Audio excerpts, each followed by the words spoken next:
हम लोग डिस्कशन कर रहे थे कल। ये चैप्टर ऑलमोस्ट हमने फिनिश कर दिया था और हमें थोड़ी सी बात एनसीईआरटी से आपको डिस्कस करनी थी और 2-4 पॉइंट्स लिखाने भी थे। तो वो जो 2-4 पॉइंट्स हमें लिखाने हैं वो जब एनसीईआरटी में आ जाएगा तो वो लिखा दूंगा, राइट ना। चलिए शुरू से मैं बात कर रहा हूँ। बुक में देखिए, ओपन हो गई नहीं, अभी डाउनलोड हो गई नहीं हुई। चलिए शुरू से एक तरफ से देखिए। पहली हेडिंग पड़ी हुई है flower fascinating organ of angiosperm. ये किस तरफ इशारा कर रहे हैं? ये कह रहे हैं कि बड़ा अच्छा लगता है फूल और कोई बात नहीं है। और लिखा हुआ है कि एस्थेटिक भी है, इसके अलावा ऑर्नामेंटल भी है और रिलीजियस भी है, कल्चरल भी है, बहुत यूज़ है। लेकिन एंजियोस्पर्म्स के लिए this is the organ of reproduction. ये सारे पॉइंट्स मैं लिखा चुका हूँ काफ़ी विद एग्जाम्पल एंड डिटेल्स। इसके बाद बात आई कि pre fertilization structure and events, और उसमें सबसे इम्पॉर्टेंट क्या था कि that is a formation of embryo sac in female sex organ and formation. कल मैंने एक वो समरी बनाई थी, राइट ना, वही उसी समरी पे इसमें बात कर रहे हैं। और मैंने कहा था जब भी पढ़िएगा शुरुआत स्टार्टिंग समरी से ही करिएगा। एक और इम्पॉर्टेंट पॉइंट है और वो ये कह रहे हैं कि जो है the male sex organ is stamen and collectively called as androecium. Male sex organ के 2 पार्ट्स हैं। मैं अगले पेज पे आ गया, पेज नंबर 21 पे। स्टेमन, microsporangium and pollen grains, right ना, पॉलन ग्रेन्स। वैसे एक पेज नंबर 20 पे फ्लावर का फिगर बना हुआ है और उसके कुल 4 पार्ट्स हैं, सेपल्स हैं, पेटल्स हैं, इसके अलावा क्या स्टेमन and anther, 4 parts of a flower. और इसके अलावा फिर कह रहे हैं कि देखिए स्टेमन मेल सेक्स ऑर्गन है, लेकिन अगर हम केयरफुल्ली देखें तो सेकंड पैराग्राफ में लिखा है बाइलोब्ड डाइथिकस। बाइलोब्ड एंड डाइथिकस का क्या मतलब है? डाइथिकस का मतलब each lobe has 2 chambers, 2 pollen. तो ये ओवरऑल टेट्रास्पोरेंजिएट हो गया और एक स्पोरेंजियम एक पॉलन सैक को रिप्रेजेंट करता है। तो ये कैंथर में कितने पॉलन सैक? 4। एक जो है लोब में 2। That's why it is called डाइथिकस। Exceptionally मुझे जो है अरिस्टोलेचिया और मालवेसी फैमिली में थोड़ा डिफरेंट मिला था। बाइस्पोरेंजिएट एंड मोनोस्पोरेंजिएट भी मिला था। तो देखिए उसी पैराग्राफ के लास्ट में जहाँ डाइथिकस 4 माइक्रोस्पोरेंजियम लिखा हुआ है और कह रहे हैं इसी अगले पैराग्राफ के शुरुआत में पॉलन सैक्स को रिप्रेजेंट करता है। पेज नंबर 21 पे भी मैं लास्ट पैराग्राफ में कह रहे हैं कि 4 वॉल्स हैं। देखिए स्ट्रक्चर ऑफ माइक्रोस्पोरेंजियम हेडिंग पड़ी है और उसकी 3rd लाइन में लिखा हुआ surrounded by 4 walls.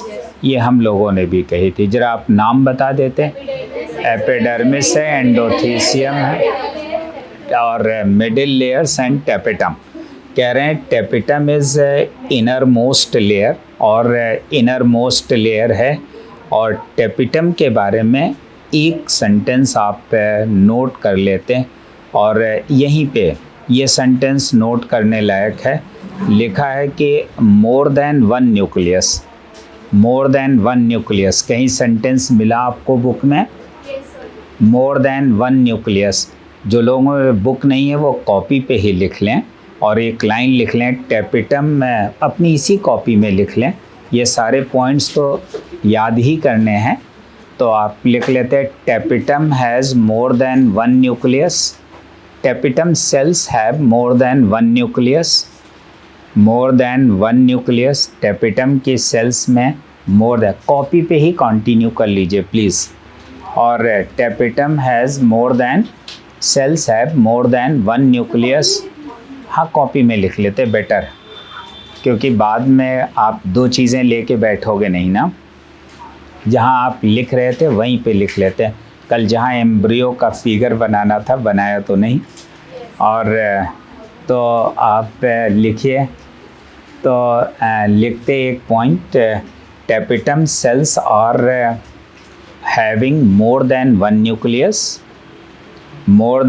Nucleus, mainly कितने न्यूक्लियस होते हैं ये बता देते, binucleate, mainly binucleate, यानी मोर देन वन न्यूक्लियस लिखने के बाद क्लैरिफाई किया है कि कितने न्यूक्लियस होते हैं, 2, तो बाई न्यूक्लिएट होता है।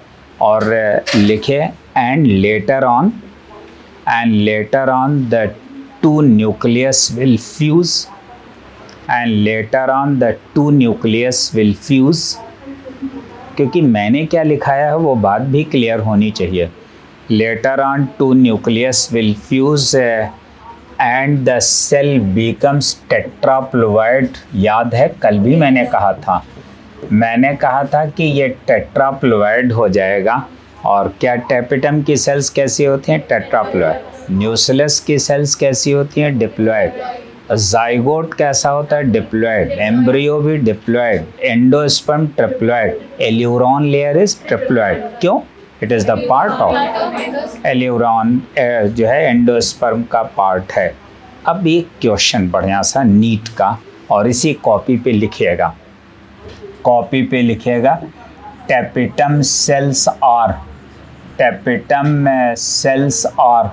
टेपिटम की सेल्स कैसी होती हैं, और टेपिटम सेल्स आर, और पहला ऑप्शन लिखिएगा बाई न्यूक्लिएट, और दूसरा ऑप्शन लिखिएगा टेट्राप्लोइड, और थर्ड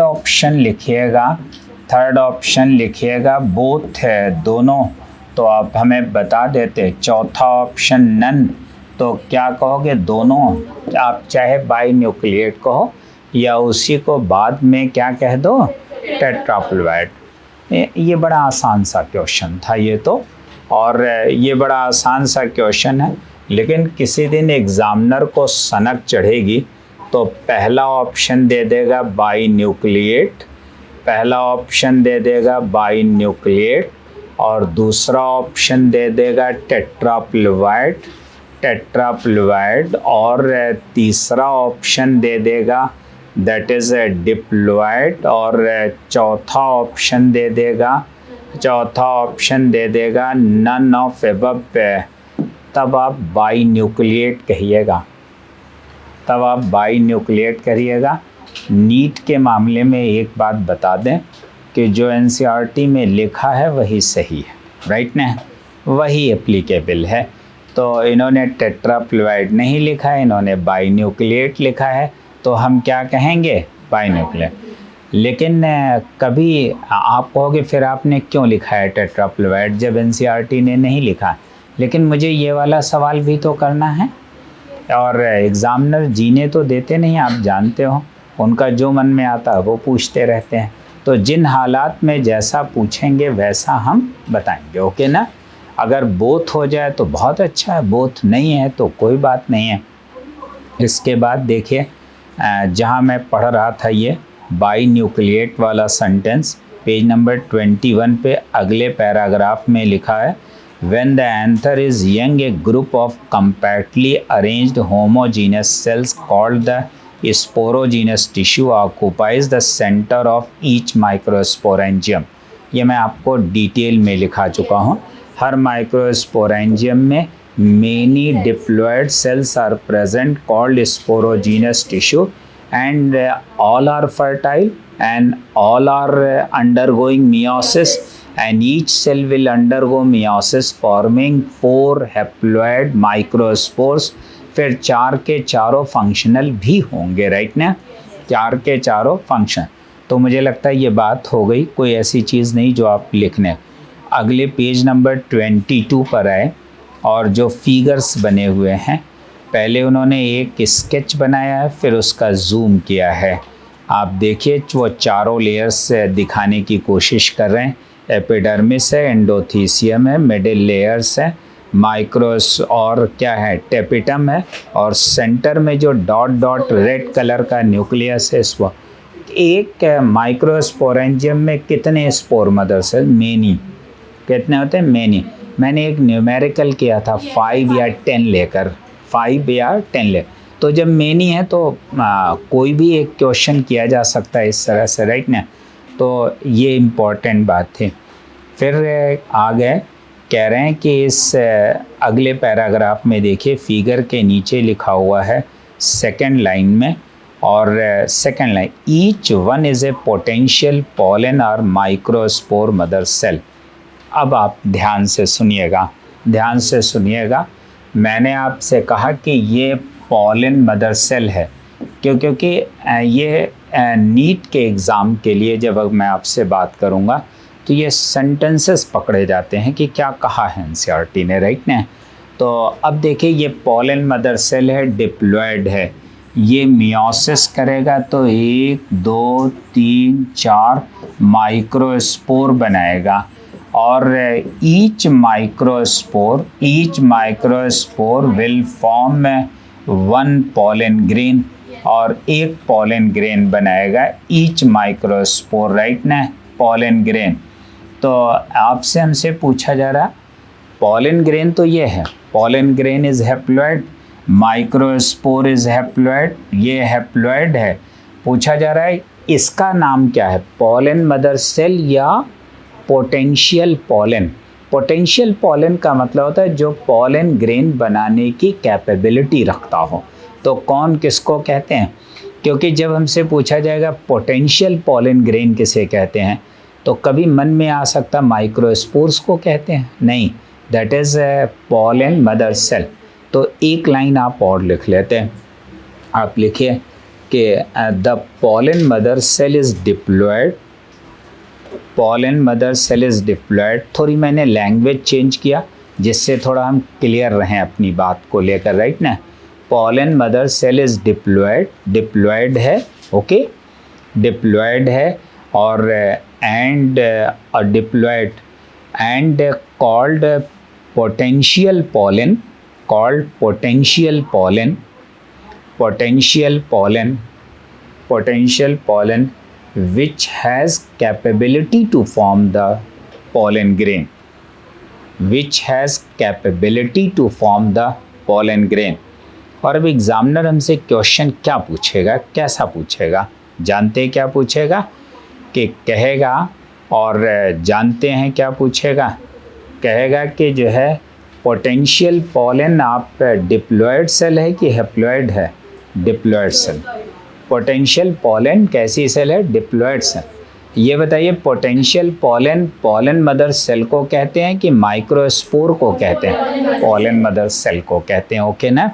ये कुछ वर्ड्स हैं जो मैं ले रहा हूँ, बाकी बातें मैं आपको ऑलरेडी क्लियर कर चुका हूँ। और ये है अगले सेंटेंस में लिखा हुआ है, अगले पैराग्राफ में पॉलन ग्रेन के बारे में।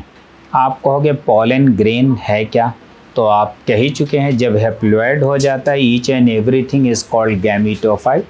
पॉलन ग्रेन इज़ गैमीटोफाइट, कभी 2 सेल का, कभी 3 सेल का, 60% में 2 सेल का, 40% में 3 सेल का। एक और बात इम्पॉर्टेंट कह रहे हैं कि पॉलन ग्रेन जो है, और वो ये है, लेकिन ये अगर मेल गैमीटोफाइट है तो जो बाद में 3 सेल का बना था वो क्या, वो भी मेल गैमीटोफाइट। अगर पूछा जाए fully developed male gametophyte is 3 celled, और वो 3 सेल का मैंने यूँ बनाया था अगर आपको याद है, और ये कहा था ये पॉलन ट्यूब है, एक ये ट्यूब सेल है, और ये 2 मेल गैमीट्स हैं। How many cells? 3 cell. Fully developed male gametophyte is 3 celled. लेकिन पॉलन ग्रेन भी क्या है? मेल गैमीटोफाइट ही है। पॉलन ग्रेन भी क्या है? मेल गैमीटोफाइट है। तो दिस इज़ इम्पॉर्टेंट। अगले पेज पे देखते हैं, वो 3 फिगर्स बने हैं जो मैंने बनाया था कि पॉलन ग्रेन के ऊपर जो डिपोजिशन स्पोरोपोलिन की होती है बड़ी डिज़ाइनर होती है, कहीं स्मूथ होती है, कहीं रफ़ होती है, कहीं बहुत रफ़ होती है। बहुत रफ़ किसके लिए? डेज़र्ट प्लांट के लिए। वो जो 3 फिगर्स ऊपर बने हैं वो देखिए क्या बने हुए हैं। तो ये बताइए, अगर मैं पहला वाला फिगर पूछूं तो किसके लिए है? That is heavy rain area में। दूसरा वाला फिगर किसमें, मीज़ोफाइट्स का, और तीसरा वाला और डेजर्ट प्लांट्स के लिए है। और इससे मुझे वहाँ के पॉलन ग्रेन देख के क्लाइमेट का अंदाज़ा लग जाता है, पॉलन ग्रेन के फॉसिल्स देख के हमें क्लाइमेट का अंदाज़ा हो जाता है, राइट ना। एक और बात इम्पॉर्टेंट है, अगले पैराग्राफ में आए, एक ये बात नोट करनी है आपको, pollen grains are generally spherical measuring about 20 to 50 micrometers in diameter। ये सेंटेंस आपको नोट करना है, कॉपी पे ही नोट कर लेते, बाद में आप बुक देखें ना देखें और कभी भूल जाएं, घर ले ही ना आवें, है या नहीं। ज़्यादातर लोगों के तो मोबाइल में है, और मोबाइल की चीज़ कितना चलेगी ये तो हमें भरोसा बहुत कम है। और ये भरोसा आपकी वजह से नहीं टूटा है, आपके जो सीनियर्स हैं, जो पीछे आ चुके हैं, एंसेस्टर्स हैं, उन्होंने तोड़ा है। और ये पिछले 15-20 साल से देख रहा हूँ, और पहले मोबाइल नहीं होता था तब भी, और ये था। तो पॉलन ग्रेन्स का साइज़ बताइए, 20 to 50 micrometres in diameter. Pollen grain की जो लेयर है, पॉलन ग्रेन के चारों तरफ जो वॉल है वो दो है, एक्साइन और इंटाइन। और एक्साइन में मैंने आपको बताया था कि एक्साइन में कंपैटिबल प्रोटीन होती है, और इसके अलावा एलर्जी कॉज करने का मटेरियल होता है, स्पोरोपोलिनिन होता है। Sporopollenin is very hard material, यही वजह है कि pollen grains are easily fossilized, आसानी से फॉसिल। एक बात जो इम्पॉर्टेंट लिखी है वो मैं लिखा चुका हूँ, जहाँ एक्साइन लिखा है उसी के नीचे देखे, sporopollenin is one of the most resistant organic material known है। और इस पे न तो टेम्परेचर का असर है, न एसिड का असर है, न एंजाइम का असर है, राइट ना। ये मैं लिखा चुका हूँ, sporopollenin is not affected by any enzyme, any acid, और ये है। तो अगर मान लीजिए कि कभी हम पॉलन ग्रेन्स फ्राई करके खाएं तो उसका जो है प्रोटीन डाइजेस्ट कर लेंगे, उसका जो है विटामिन्स और सब जो भी मिल जाएगा, लेकिन स्पोरोपोलिनिन डाइजेस्ट नहीं कर पाएंगे, राइट ना।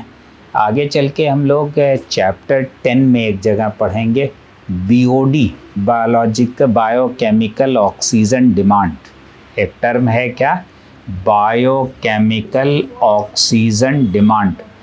जब हम किसी नाली में खाना फेंकते हैं या कोई ऐसी ऑर्गेनिक मटेरियल, तो वहाँ पे बड़ी तेज़ी से बैक्टीरिया उस पर काम करने लगते हैं, और जितने ज़्यादा बैक्टीरिया होंगे उतना ही ज़्यादा ऑक्सीजन खर्च करेंगे, उतना ही ज़्यादा क्या होगा, ऑक्सीजन खर्च करेंगे। उसी ऑक्सीजन को क्या कहते हैं, बीओडी। उसी ऑक्सीजन जो ले रहे हैं, बायोकेमिकल ऑक्सीजन डिमांड। इसका मतलब ज़्यादा खाना फेंक देंगे तो ज़्यादा बीओडी हो जाएगा, कम फेंकेंगे तो कम होगा, राइट ना। लेकिन एक बात बताइए, स्पोरोपोलिनिन का बीओडी क्या होता होगा, ज़ीरो। क्यों भाई, ये तो डाइजेस्ट ही नहीं होता, इस पे कोई एंजाइम काम ही नहीं करेगा। जब कोई एंजाइम काम नहीं करेगा तो बीओडी इज़ ज़ीरो। बीओडी कैसा हो जाएगा, ज़ीरो। एक और बात इम्पॉर्टेंट है, बीओडी जो है वो ज़ीरो हो जाएगा। ये किसी और चैप्टर में मैं लिखाऊंगा कि प्लास्टिक का बीओडी क्या है, ज़ीरो। प्लास्टिक भी नहीं होता, राइट ना। ये बताइए बीओडी जो है किसका ज़्यादा होगा, आप कहोगे प्रोटीन का ज़्यादा होता है, राइट ना। सीवरलाइन का ज़्यादा होता है बीओडी। और लेकिन एक बात है कि बहुत सारी नालियों में अगर कोई ऐसा मटेरियल है तो वो उसका बीओडी कम हो जाता है, तो प्लास्टिक का बीओडी ज़ीरो। इसके अलावा स्पोरोपोलिनिन का बीओडी ज़ीरो। एक और डीडीटी का बीओडी ज़ीरो। डीडीटी को भी कोई बैक्टीरिया वगैरह डिस्ट्रॉय नहीं कर पाते हैं। तो इसका मतलब हमारे पास तो एक अच्छा सा सवाल है पूछने के लिए, किसका बीओडी ज़ीरो है, प्लास्टिक पहला ऑप्शन, दूसरा डीडीटी, तीसरा क्या, स्पोरोपोलिनिन, चौथा ऑल ऑफ दिस। तो बीओडी जो है वो है ज़ीरो बताया। तो पॉलीथीन जब बैक्टीरिया काम उस पर नहीं कर पाएगा तो then it is zero. Polythene और का भी ज़ीरो होता है। तो अगर मैं किसी तालाब में बिरयानी फेंक दूँ तो BOD बढ़ जाएगा, और अगर मैं प्लास्टिक के साथ बिरयानी फेंक दूँ तो BOD पे कोई असर नहीं होगा। जो पहले बिरयानी का था वो अब भी उसी का होगा, राइट ना? क्योंकि पॉलीथीन का BOD ज़ीरो होता। तो ये आपके सामने अगले किसी चैप्टर में आएगा, माइक्रोब्स इन ह्यूमन वेलफेयर और इकोलॉजी में आएगा, चैप्टर नंबर दैट इज़ 16 में आएगा, राइट ना, लास्ट चैप्टर में। और ये फिर कह रहे हैं जगह जगह स्पोरोपोलिन नहीं होती, उसे जर्मपोर कहते हैं। फिर मैंने पूछा था जर्मपोर कितने होंगे, तो कहा था 1 से 3, 1 to 3 और इस जर्मपोर्स होते हैं। हमने लिखाया है ये बात। कहा था कि जो इंटाइन होती है, जहाँ देखिए इंटाइन लिखा हुआ है वहाँ देखिए, it is a thin continuous layer made up of cellulose and pectin, और मैंने लिखाया है पेक्टोसेलुलोज की होती है, राइट ना? किसकी बनी होती है? पेक्टोसेलुलोज की बनी होती है, क्लियर? तो दिस इज़ इम्पॉर्टेंट। और ये है दूसरी बात, थोड़ी और आगे बढ़ाइए। कह रहे हैं कि ये मैं पूरा पढ़ना चाहूँगा। The cytoplasm of pollen grains is surrounded by a plasma membrane. When the pollen grain matures, it contains 2 cells, vegetative and generative cell. लेकिन ये 60% केसेस में, 40% केसेस में इस तरह का 3 सेल का बन के निकलता, और तब इसकी लाइफ भी बहुत कम हो जाती है, 30 मिनट्स। तो ये था वेजिटेटिव। इसके बाद पढ़िएगा, इसके बाद ध्यान दीजिएगा। The vegetative cell is bigger, has abundant food reserve and a large irregularly shaped nucleus. कह रहे हैं वेजिटेटिव सेल, देखिएगा ये वेजिटेटिव सेल है और वेजिटेटिव सेल के अंदर ये एक न्यूक्लियस है और इसकी सरफेस इरेगुलर है।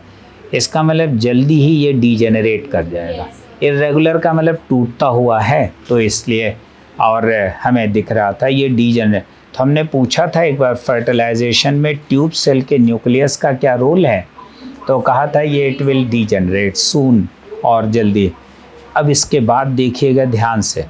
The generative cell is small and floats in the cytoplasm of vegetative cell. तो मुझे लगा ये छोटी सी है और इस साइटोप्लाज्म में फ्लोट करती रहेगी। और इसका शेप कैसा है और इसका न्यूक्लियस कैसा है? हाँ, ये डाउट बहुत लोगों को है, और ध्यान दीजिएगा। कह रहे हैं कि it is a spindle shaped with dense cytoplasm and A nucleus. कुछ लोग इसको झटके में पढ़ देते हैं, कह देते हैं स्पिंडल शेप्ड न्यूक्लियस है। सेल स्पिंडल शेप्ड है और इसका न्यूक्लियस स्फेरिकल। मैंने कहीं कॉपी पे लिखा है द न्यूक्लियस इज स्फेरिकल। वो कुछ लोग, कई बच्चे तो हमसे बहस कर लेते हैं कि सर NCERT में लिखा है, आप गलत कर रहे हो। तो NCERT में लिखा क्या है पहले ये देख ले। आपको सेंटेंस समझ में आ गया? बोलो बे, सेंटेंस आप नहीं, ये सेंटेंस इस समय समझ में आ गया? ये नहीं लिखा है कि न्यूक्लियस स्पिंडल शेप्ड है, ये नहीं है, सेल स्पिंडल शेप्ड है और न्यूक्लियस उसका कैसा है? स्फेरिकल है। तो न्यूक्लियस के बारे में लिखा नहीं है, तो हमने आपको बता दिया कि ये स्फेरिकल होता है। और मैं आपको एक बात बता दूं कि नॉर्मली जो डिवाइडिंग सेल होती है उसका न्यूक्लियस स्फेरिकल होता है, और इसमें से इस सेल को डिवाइड करना है तो इसका स्फेरिकल, इसको डीजेनरेट करना है तो इसका रफ इरेगुलर शेप, राइट ना? तो अब मैं अगर आपसे पूछूं what is correct, the shape of nucleus of generative cell is spindle shaped, गलत। Generative cell, the nucleus of क्या कहते हैं कि generative cell is irregularly shaped, ये भी गलत। तो स्फेरिकल होगा, राइट ना? और इरेगुलरली शेप्ड किसका है? वेजिटेटिव का। जरा इसके बाद कह रहे हैं 60% में 2 सेल का निकलता है, तो और लास्ट में देखिए लिखा हुआ है क्या कि 40 रिमेनिंग यानी 40% में 3 सेल का। और जब 3 सेल का निकलेगा तो पॉलन ट्यूब बन के निकलेगी। पॉलन ट्यूब बन के निकलेगी तो उसकी वायबिलिटी या ज़िंदा रहने की जो लाइफ है वो कम हो जाएगी। कितना? 30 मिनट। कोई नाम बता देते। और वीट मेज राइस, राइट ना, वीट मेज राइस कहा था कि इनमें 30 है और 30 मिनट ही होता है। फिर कह रहे हैं कि पॉलन ग्रेन से एलर्जी हो जाती है, bronchial affections in some people often leading to the chronic respiratory disorder, asthma हो सकता है, ब्रांकाइटिस, ये मैं सब लिखा चुका हूँ। एस्थमा हो सकता है, ब्रांकाइटिस हो सकता है। कोई प्लांट ऐसा बताइए जिसका पॉलन ग्रेन ये गड़बड़ करता। पार्थीनियम और कैरेट नहीं, कैरेट ग्रास, नॉट कैरेट। हाँ ये बात है, क्योंकि कि लोगों को आधा अधूरा कहने की आदत है। कैरेट ग्रास की जगह कैरेट कह दें तो अभी सब आफत आ जाएगी, राइट ना। तो कैरेट ग्रास हैं, कैरेट कुछ और, कैरेट गाजर और कैरेट ग्रास अलग है ना ना ना, वो एक अलग प्लांट है। और मुझे लगता है दिखनी चाहिए, यहाँ से दिख तो नहीं रही है। और कैरेट ग्रास, और ये आपने कभी आप लोग तो प्राइवेट स्कूल से पढ़े हैं, सब लोग कॉन्वेंट से पढ़ रहे हैं, तो हर जगह सफाई वगैरह होती रहती है। कभी सरकारी स्कूल के ग्राउंड में जाओ तो इतने बड़े बड़े प्लांट्स और छोटे छोटे वाइट कलर के flowers, that is carrot grass, that is carrot grass. तो कैरेट ग्रास, उस प्लांट का नाम है पार्थीनियम हिस्टेरोफोरस, और वो प्लांट हमारे यहाँ का नहीं है। It is an American plant, it is an American plant. और लिखा हुआ है parthenium came into India as a containment with the imported wheat, और लिख लेते from America कहीं पे। और फिर यहीं आप ये तो बुक पे लिख लीजिए, क्योंकि आगे किसी चैप्टर में चल के लिखाऊंगा कि 3 प्लांट्स इंडिया आए, एक आइकार्निया आया, एक लैंटेना कमारा आया और एक पार्थीनियम। तीनों नुकसानदेह प्लांट्स हैं और तीनों नुकसानदेह प्लांट्स हैं। और ये दैट इज़ और introduced in India from America, और कॉमा करके लिखे 1956 में आया था। हमारे पास तब गेहूं नहीं था, तो अमेरिका गेहूं लेने गए थे, और जब अमेरिकियों ने उसमें मिला के दे दिया ये, और हमारे यहाँ ये प्रॉब्लम पैदा हो गई कि ये प्रॉब्लम हो गई, अमेरिकियों ने मिला के दे दिया। अमेरिकी शरारती तो होते ही, आप जानते हो हैं। कुछ सुधर गए? नहीं नहीं, सुधरे नहीं, वो ऐसे होते ही। देखो बेचारे यूक्रेन को निपटवा दिया, ये अमेरिका ने निपटवाया। और यूक्रेन की लड़ाई का जो मेरा अपना ऑब्जर्वेशन है, नहीं, अमेरिका रसिया ने मिल के निपटाया दोनों। मेरा जो ऑब्जर्वेशन है वो आप सोचिए इस पे। एक्चुअली तय था कि रूस जो है बमबारी करेगा, तो उधर से अमेरिका भी 2-4 और कुछ करेगा, और नहीं, वो हेल्प नहीं करनी थी।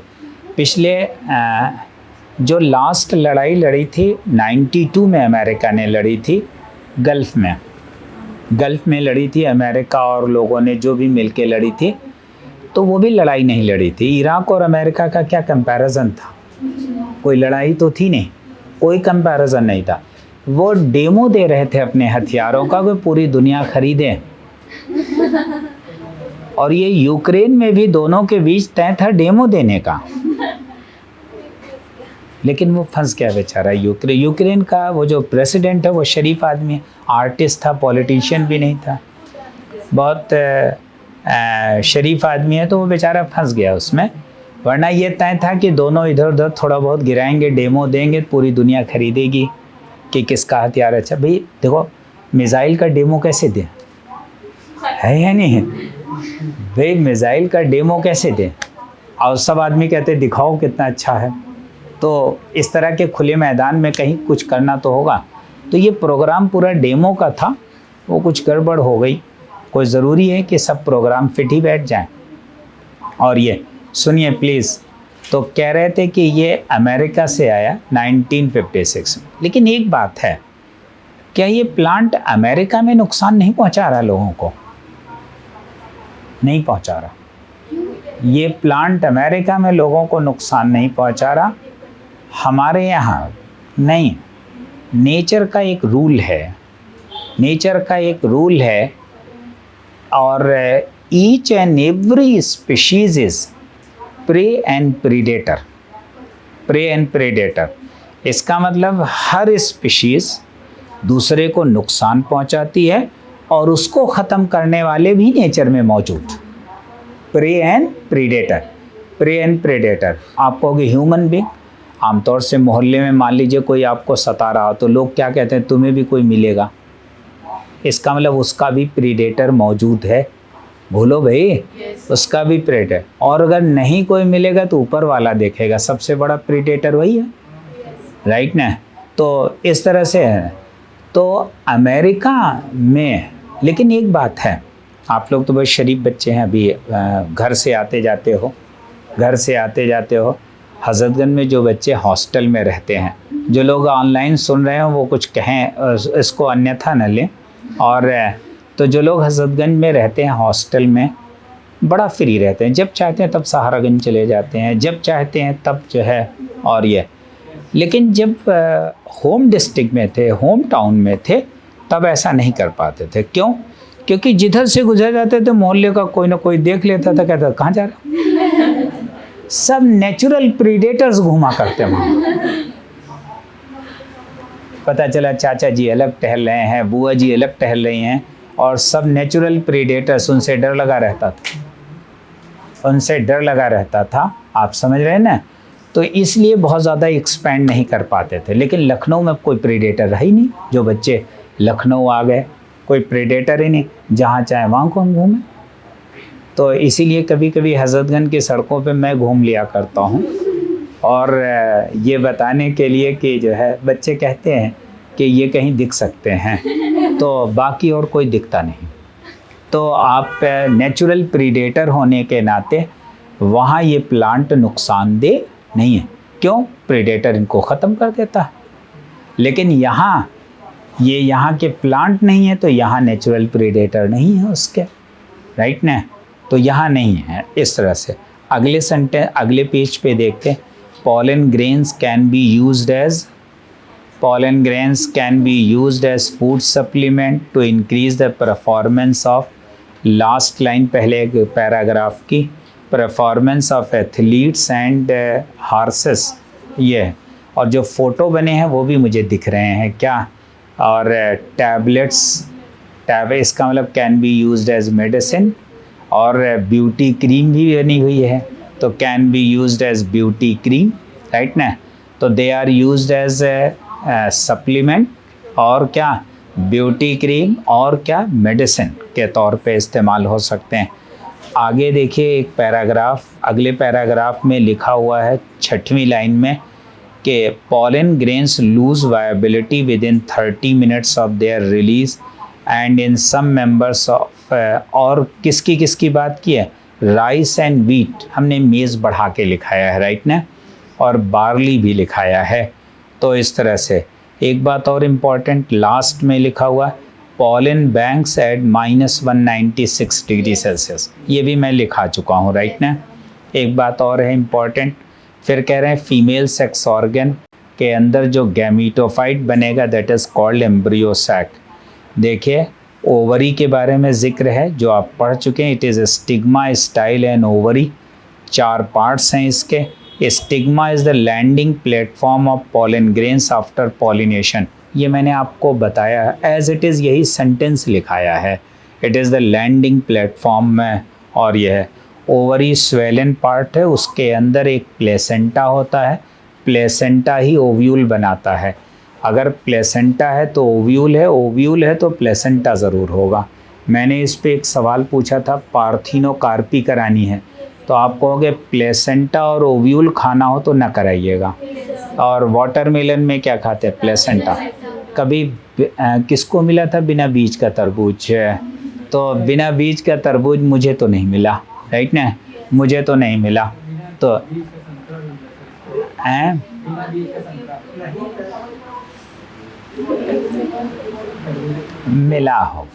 मिला होगा लेकिन हमें नहीं मिला, और हमें इसलिए नहीं मिला, हमने कभी चेक करने की कोशिश नहीं किया कि हम जानते नहीं मिलेगा, इसलिए नहीं मिला है या नहीं। कभी कभी जैसी नीयत होती वैसी बरकत हो जाती है, तो ऐसी बात है। प्लेसेंटा, और फिर लिखा हुआ है कि इसमें ओव्यूल है, अंदर ओव्यूल में फ्यूनिकल है, हाइलम है, माइक्रोपाइल है, चैलेजा है, इंटेगुमेंट है, ये सब पेज नंबर 25 पे लिखा हुआ है ना। इसके अलावा लिखा हुआ है कि न्यूसेलस। अब देखिए एक पैराग्राफ पढ़ रहा हूँ, enclose with in the integument is a mass of cells called nucellus.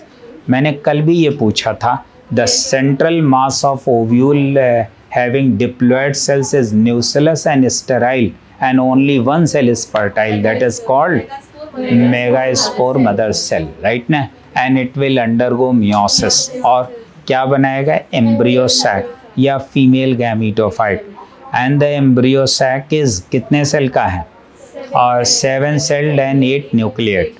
बाकी सारी चीज़ें मैं बता चुका हूँ। मेगास्पोर मदर सेल मियोसिस करेगा और इस तरह से ये जो है मेगास्पोर बनाएगा। लेकिन एक बात है, ओनली देखिए पेज नंबर 26 पे लास्ट पैराग्राफ में, in majority of flowering plants one of the megaspore is functional while the other 3 degenerates, only one.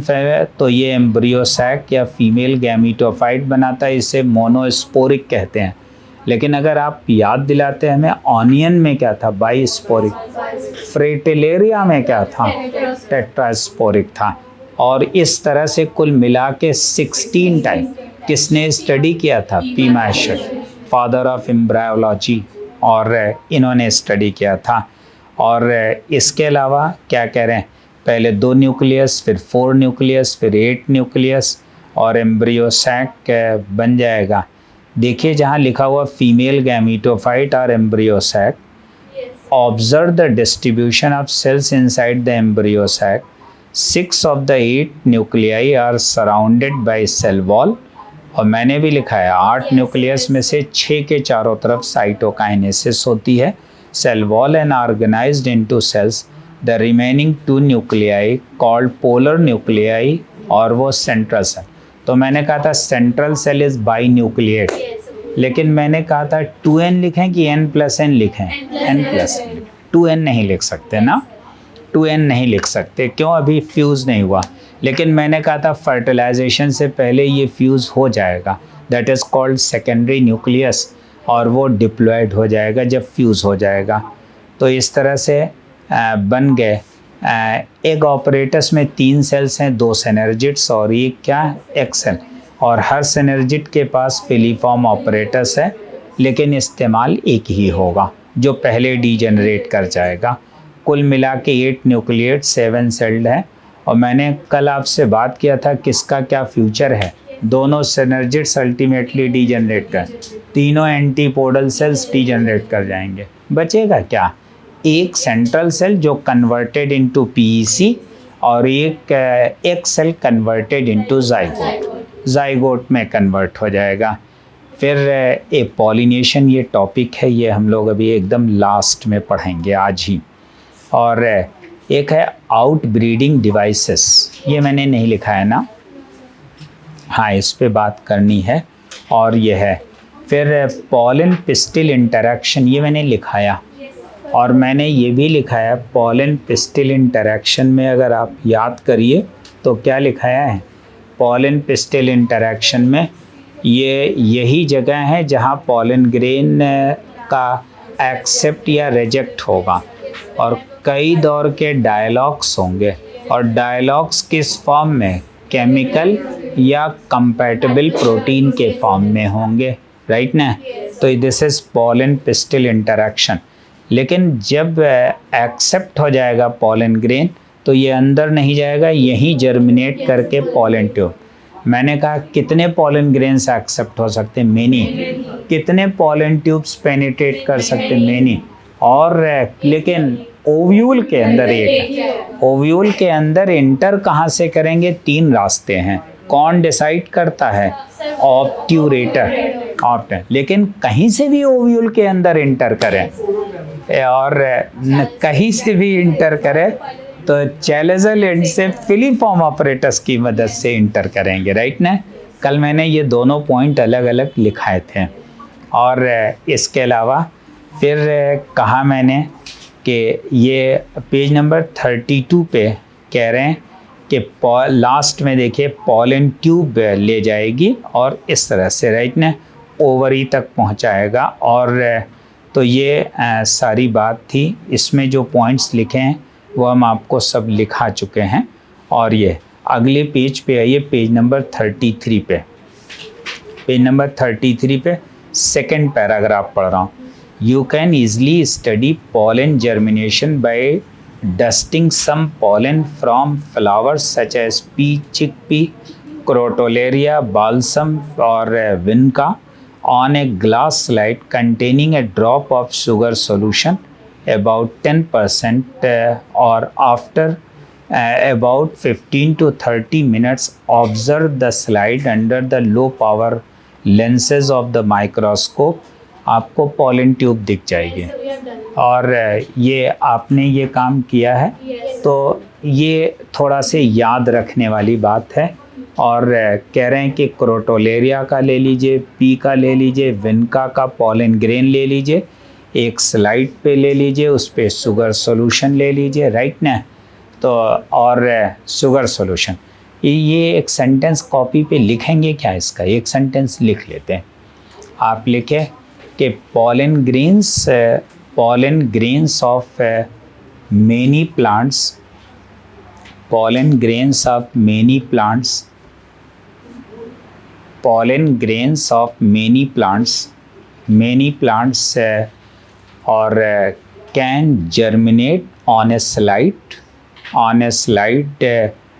slide kept in sugar solution, on a slide kept in sugar solution, on a slide kept in sugar solution, kept in sugar solution, kept in sugar solution, sugar solution में और रख दिया जाए, right ना, in 15 to 20 minutes ना, in 15 to 20 minutes, 20 minutes, in 15 to 20 minutes।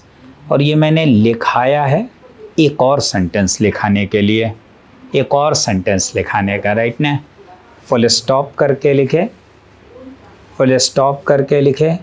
If the boric acid is spread, अगर boric acid, वो जो carrom board, if the boric acid is spread, अगर बोरिक एसिड डाल दें उस पर तो more rapid formation of pollen tube, more rapid formation of pollen tube। अगर बोरिक एसिड डाल दें तो बहुत तेज़ी से पॉलन ग्रेन जो है ये 15 से 20 मिनट कह रहे हैं, 10 मिनट में भी हो सकता, राइट ना, वेरी रैपिड हो सकता है। इससे क्या कंक्लूज़न निकला? इसका क्या कंक्लूज़न निकला लिख लेते हैं। फॉर आप लिखे फॉर पॉलन ट्यूब, अगली लाइन से लिखेगा for pollen tube, for pollen tube, pollen tube के लिए डैश लगाइएगा, 2 पॉइंट्स लिखेगा ए एंड बी। क्या क्या? ए और बी। पहला लिखे boron is required for, boron is required for growth of pollen tube, boron is required for growth of pollen tube. Pollen tube की ग्रोथ के लिए बोरान रिक्वायर्ड है और boron is required for growth of pollen tube, pollen tube की growth के लिए। भाई तभी तो हमने कहा अगर जर्मिनेट करना है, ग्रो करना है तो क्या चाहिए? बोरान।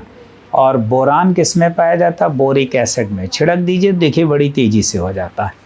तो अगर आपसे पूछा जाए क्लास 11 में जाके मिनरल न्यूट्रिशन के चैप्टर में which mineral is required for the growth of pollen tube? Boron is required, right ना। जब दूसरा पॉइंट बी पॉइंट लिखते हैं calcium ions are required to attract the pollen tube. Calcium ions are required to attract the pollen tube. बोलिए बोलिए। ये बात आपने फिलीफॉर्म ऑपरेटस में लिखी है ना। Calcium ions are required for, बोलिए, to attract the pollen tube. Pollen tube को अट्रैक्ट करने के लिए, राइट ना, पॉलन ट्यूब। जरा अगले पैराग्राफ के शुरुआत में पहली ही लाइन के एंड में लिखे, देखिए चैप्टर 9 लिखा हुआ क्या?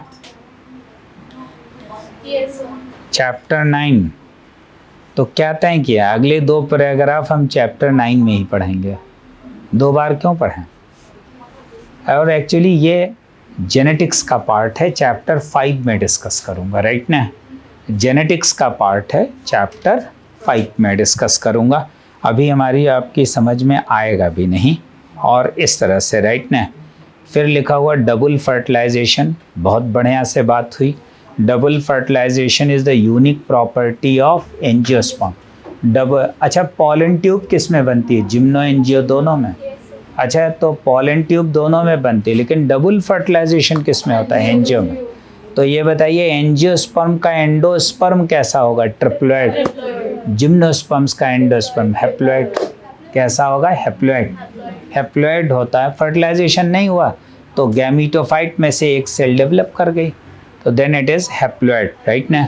और ये, और कल देखिएगा, कल हम जब लिख रहे थे कि how the embryo is sac is developed, how the embryo is developed, तो ये देखिए फिगर ए बना हुआ है एम्ब्रियो सैक का। फिगर ए किसका बना हुआ? एम्ब्रियो सैक का। ऊपर 3 सेल्स हैं, नीचे 3 सेल्स हैं, बीच में और क्या है, ये 2 न्यूक्लियस थे, फ्यूज़ करके अब इसको हमने सेकेंडरी, और अब फर्टिलाइजेशन भी हो गया है। फर्टिलाइजेशन के बाद ये जो बन गया PEN बन गया, और ये क्या बन गया? जाइगोट। और सिनर्जिड्स के बारे में लिखा है कि डीजेनरेट हो रही हैं, तो होनी है, एक हो ही चुकी है, एक और हो जाएगी, राइट ना। होना सबको डीजेनरेट है। और नीचे भी देखिए लिखा हुआ डीजेनरेटिंग एंटीपोडल सेल्स ना। इसका मतलब हमने तो पहले ही कह दिया था 5 सेल्स डीजेनरेट कर जाएंगे, 7 में से खाली 2 सेल बचे। कौन कौन सी? सेंट्रल सेल और एक्स सेल, और वो कन्वर्ट हो गए। Now the zygote develops into, now the zygote develops into, पहला डिवीज़न देखिए ट्रांसवर्स है कि वर्टिकल है? फिगर देख के बात करिए, पहला डिवीज़न कैसा है? ट्रांसवर्स। तो ऊपर वाले सेल CA, नीचे वाले सेल CB। और इस तरह से आगे देखिए ग्लोब्यूलर स्टेज बनी। इन्होंने एक गलती किया, प्रो एम्ब्रियो स्टेज नहीं बनाई ना। कल हम लोगों ने बनाई थी प्रो एम्ब्रियो स्टेज। कौन कौन सी स्टेजेस हैं? प्रो एम्ब्रियो है, ग्लोब्यूलर है, हार्ट शेप्ड है, और प्रॉपर एम्ब्रियो। प्रॉपर एम्ब्रियो, और एम्ब्रियो में 2 कॉटिलेडन्स होने चाहिए थे, लेकिन मोनोकॉट में गड़बड़ हो गई। एक तो बना ही नहीं, खाली उसका निशान दिख रहा था, एपीब्लास्ट, और एक बना, वो भी छोटा सा स्कूटेलम। उससे क्या है? स्कूटेलम। ऐसे प्रोग्राम में था कि 2 बनेगा, नहीं बन पाया। तो इस तरह से ये था और ये था। जरा आगे अगले पेज पे देखते हैं। एंडोस्पर्म के बारे में बात तो हो गई थी, कल ही लिखाया है, और बहुत ज़्यादा बात नहीं करनी है, राइट ना। एम्ब्रियो के बारे में देखिए लिखा हुआ है, एम्ब्रियो जहाँ हेडिंग है उसके लास्ट में है, और पहले एक जगह लिखा हुआ है क्या कि प्रो एम्ब्रियो बनता है। देखिए zygote gives rise to the proembryo and subsequently to the globular heart shaped and mature embryo. मिला ये सेंटेंस? नहीं मिला। तो अब बताइए, वहाँ फिगर में उन्होंने नहीं दिखाया था प्रो एम्ब्रियो। फिगर देखिए पेज नंबर 34 पे, फिगर में नहीं दिखाया था, लेकिन थियरी में लिखा। यही आदत NCERT की है, आधा वो लिख देते हैं, आधा फिगर से समझ लीजिए, राइट ना। तो डाइकॉट्स में एम्ब्रियो का डेवलपमेंट का स्टेजेस, जाइगोट है, प्रोएम्ब्रियो है, फिर ग्लोब्यूलर स्टेज है, फिर हार्ट शेप्ड स्ट्रक्चर है, फिर मैच्योर या प्रॉपर एम्ब्रियो। लेकिन मोनोकॉट्स में हार्ट शेप नहीं था, बाकी डेवलपमेंट सेम था, राइट ना। ग्लोब्यूलर स्टेज तक डेवलपमेंट सेम था। ऑक्टेंट स्टेज को नहीं रिकॉग्नाइज कर रहे हैं। ये सिर्फ पी माहेश्वरी ने अपने लिटरेचर में लिखा और किसी ने नहीं लिखा, तो हम भी नहीं कह रहे हैं, क्यों ज़्यादा बात करें, पता चले कुछ सवाल गड़बड़ हो जाए, राइट ना। और ये दो फिगर्स मैंने आपको बनाने को कहा था ना, प्लीम्यूल है और ये रेडिकल है, और मैंने कहा था coleorhiza and coleoptile only in monocots. और ये भी देखिए रेडिकल के नीचे रूट कैप बना। रूट कैप तो तभी बनेगा जब रेडिकल जर्मिनेट करना शुरू कर दें। तो मैंने कहा तो था कि रेडिकल सीड जर्मिनेशन से पहले थोड़ा एक्सटेंड करके रूट कैप बना लेता है, राइट ना। अभी हमने सीड की बुआई नहीं किया है, तब भी ये जो है स्टार्ट हो गए। और इस तरह से एक बात और इम्पॉर्टेंट है, थोड़ा से आगे बढ़ाइए, अगले पेज पे आइए। कोलियोप्टाइल कोलियोराइजा का जिक्र है पेज नंबर 36 पे। फिर सीड के बारे में लिखा हुआ है, सीड के बारे में, और पाँचवीं लाइन में कि नॉन एल्ब्यूमिनस या एक्स एल्ब्यूमिनस होता है, और कभी कभी एल्ब्यूमिनस भी हो जाता है। तो डाइकॉट्स का कैसा है, नॉन एल्ब्यूमिनस, और मोनोकॉट्स का कैसा है, एल्ब्यूमिनस।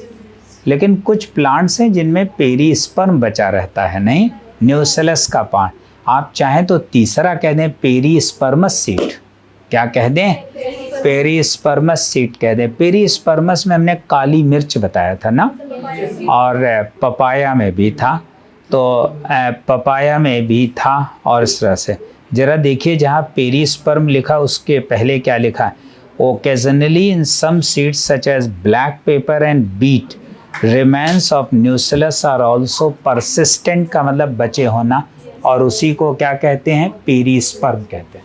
क्या सही है, राइट ना। तो दो एग्जाम्पल तो बड़े क्लियर कट है। पपाया तो मैंने आपको बताया, लेकिन एनसीईआरटी ने दो एग्जाम्पल दिया, एक बीट का सीड और दूसरा क्या, and that is black pepper का, राइट ना। तो ये सवाल हमसे कई बार पूछा गया, काली मिर्च मसाले में यूज़ की जाती, क्या खाते हैं, पेरीस्पर्म से डबल। और ये फिर कह रहे हैं कि सीड के अंदर एम्ब्रियो कुछ दिन तक ऐसे ही पड़ा रहता है, उसे डार्मेंसी पीरियड कहते हैं। और डार्मेंसी पीरियड के लिए मैंने आपको बताया था, क्लास 11 में आपने पढ़ा था ABA नाम का हार्मोन जिम्मेदार। ये भी पढ़ा था, थैंक्स टू ABA कि हम एग्रीकल्चर कर पाए। क्यों, क्योंकि अगर सीड में डार्मेंसी ना होती तो पेड़ पे लगा जर्मिनेट कर जाता, फिर हम घर क्या ले आते भाई, गेहूं में हम घर क्या ले आते हैं। तो इसीलिए अगर डार्मेंसी ना हुई तो हमारे लिए बेकार ही है। एक और बात इम्पॉर्टेंट लिखा हुआ है कि डार्मेंसी, एक लाइन ज़रा देख लेते, ये मैं कहीं पहले लिखा चुका हूँ, लेकिन जब जो डार्मेंसी वाला पैराग्राफ है उसकी तीसरी लाइन से, as the seed matures its water content is reduced and seed becomes relatively dry, और 10 से 15% मॉइस्चर। सीड में कितने परसेंट मॉइस्चर, 10। लीफ में कितना होता पानी, लीफ में किसी सॉफ्ट टिश्यू में 85%। 85%। वाटरमेलन में कितना पानी है, 92%। 92%। 99 हो जाता तो वाटरमेलन को हम खाते ना पीते। ऐसे अब भी कहना चाहिए वाटरमेलन पीने जा रहे हैं, क्योंकि खाने का तो कोई मतलब ही नहीं। 92% वाटर में खाएंगे क्या आप, बोलिए। तो वाटरमेलन पिएंगे कि खाएंगे, पिएंगे, ऑब्वियस है या नहीं। और सुनिए 92% वाटर है, ह्यूमन बॉडी में कितना वाटर है, 65%। देखो एनसीईआरटी ने जो डाटा दिया वो कहा करिए, 65% वाटर है। तो 60, वो आप ऐसा तो नहीं है कि आरओ वाला ऐड देख के कह रहे हो, नहीं, आरओ वाला ऐड देख के ना करिए, ऐड अलग चीज़ है। वो कुछ ऐड वाले तो कुछ भी बोल देते हैं। अभी मैंने आज देखा एक क्रीम का ऐड आ रहा था कि स्किन के अंदर तक जाता है, और मैं मॉडल की तरह नहीं कह पा रहा हूँ, लेकिन इसके बावजूद भी वो मैंने देखा। मैंने सोचा कोई फ़ोन नंबर वगैरह होता तो पूछता कौन सा केमिकल है। कौन सा केमिकल है जो ऐसा कर सकता है? आप जानते हैं हमारी स्किन कुछ एब्जॉर्ब नहीं करती, हमारी स्किन कुछ एब्जॉर्ब नहीं करती। अगर स्किन एब्जॉर्ब करती होती तो, अब जैसे मान लीजिए घर में दाल बनी है तो क्या ज़रूरत, एक तरफ एनसीईआरटी लिए बढ़ते हुए दूसरी तरफ हाथ डाले रहिए, अपने आप एब्जॉर्ब हो जाए। बोलो भाई, हमारी स्किन एब्जॉर्ब नहीं कर सकते। और सबसे अच्छा तो तब होता, रिश्तेदार आता चाय मुँह फेंक देते, एब्जॉर्ब।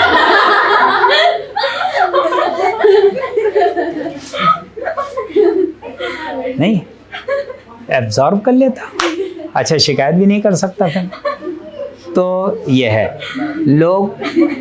लोग अक्सर रात में गुस्सा हो जाते हैं, खाना नहीं खाते और जाके चादर ओढ़ के सो जाते हैं, बाल्टी में भर के ग्लूकोज बिस्तर पे डाल देते हैं। हमारी स्किन कुछ भी एब्जॉर्ब नहीं कर सकती हैं।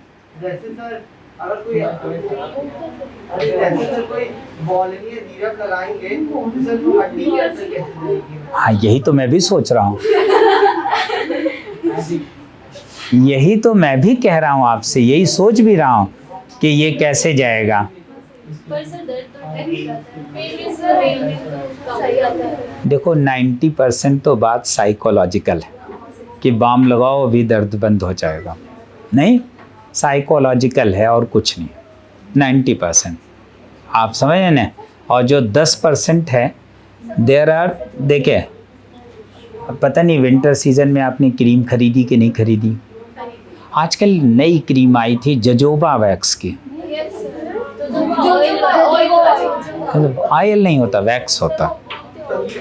और सेल्समैन और बहुत कायदे से समझाते हैं एकदम नई cream. The only जजोबा wax can penetrate the human skin. तो वो मिलाई जाती है, वो पेनिट्रेट करेंगे तो उसमें डिज़ोल्व होके और चीज़ें पेनिट्रेट। तो हर क्रीम स्किन को पेनिट्रेट नहीं करती है। तो वो जो इसमें जजोबा वैक्स मिला रहता है, एक बात याद रखिएगा, वैक्स है, आयल नहीं है। लोग अक्सर कहते हैं स्किन आयली है, गलत बात है, स्किन वैक्सी होती है। यानी वो जो स्किन पे आयल जैसा निकलता रहता वो वैक्स होता। क्या है? वैक्स। और व्हेल के बॉडी से आयल निकलता है, वो भी ह्यूमन स्किन को पेनिट्रेट कर सकता है। कभी आप क्रीम खरीदने जाइए और थोड़ी बहस करिए तो सेल्समैन समझाते हैं। यहाँ तो चाय भी मिलती है, हजरतगंज में नहीं मिलती। अब वैसे मैं क्लास में चाय पीता नहीं, क्योंकि सामने बैठे हुए लोग नज़र लगाते हैं तो पता चला हैं। नहीं, मैं वो कह रहा है कि हम लोगों को भी दिलाइए, लेकिन ये पॉसिबल नहीं।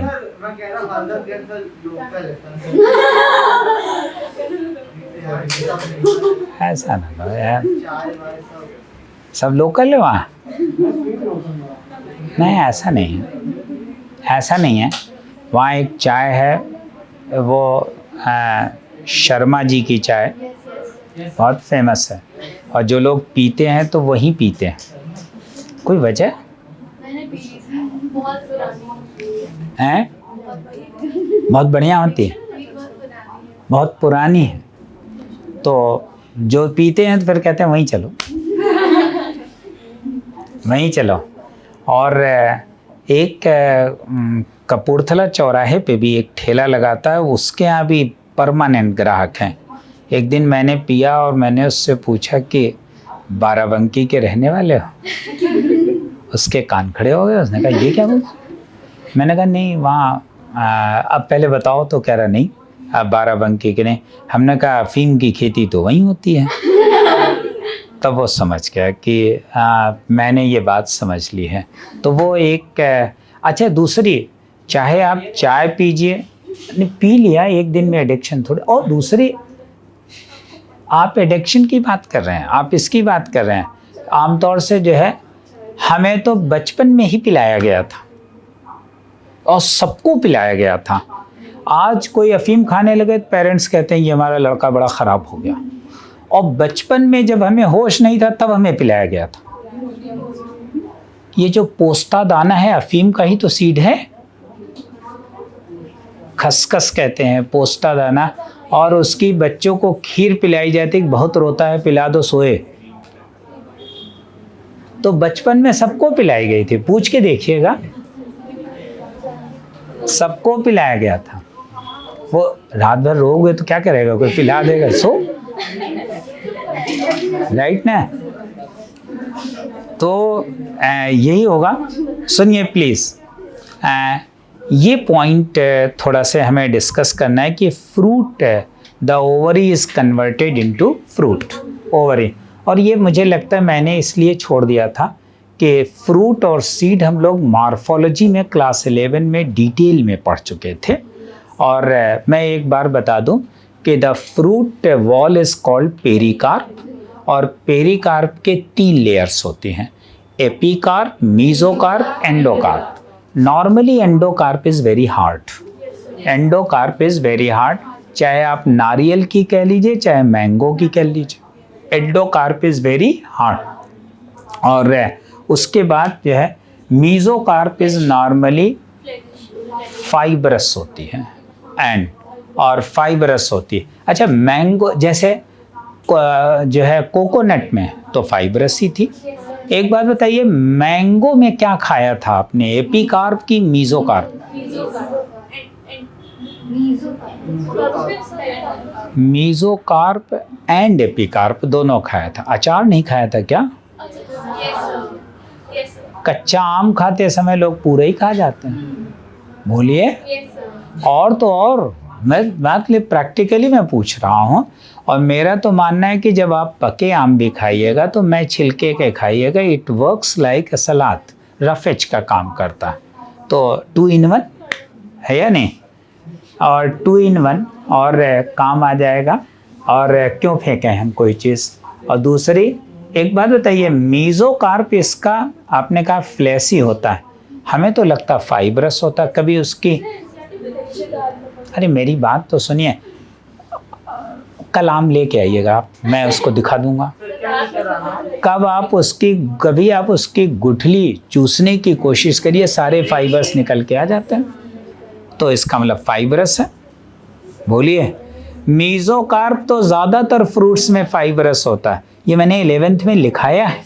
और एक बात बता दें कि संतरे में है क्या? हाँ, संतरे में भी संतरा छीलने के बाद कुछ 2-4 फाइबर हटाने पड़ते हैं। केले में है क्या? हाँ,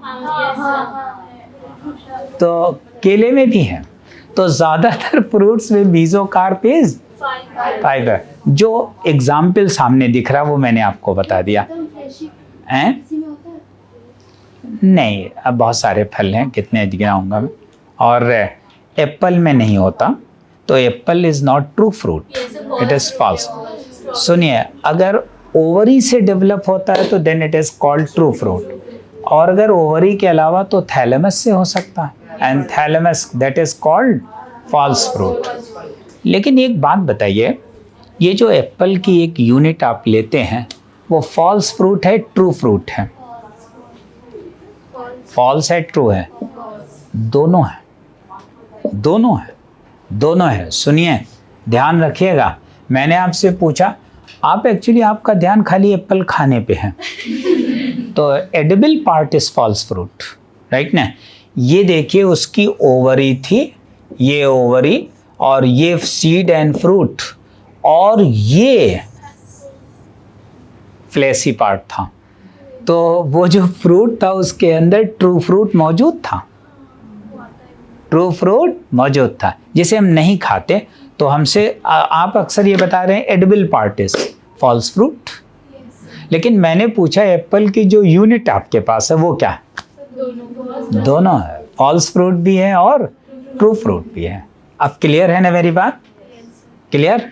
तो ये कह रहे थे फॉल्स फ्रूट और ट्रू फ्रूट है, और मैं 11th में लिखा चुका हूँ, एक शॉर्ट नोट आपको दे दूंगा। सीड के बारे में भी मैं बात डिटेल में कर चुका हूँ, और फ्रूट्स के बारे में भी। एक बार पेज नंबर 37 में पार्थिनोकार्पिक फ्रूट के बारे में बात करिए, ये मैं लिखा चुका हूँ कॉपी पे, और मैंने कहा था सीडलेस फ्रूट बनाइए तो पार्थिनोकार्पिक हो जाएगा, लेकिन कहीं कहीं सीडलेस फ्रूट बनाना बेकार हो जाएगा, वाटरमेलन में ही बेकार हो जाएगा, बोलिए। इसके अलावा जितने ग्रेन्स हैं उसमें बेकार हो जाएगा।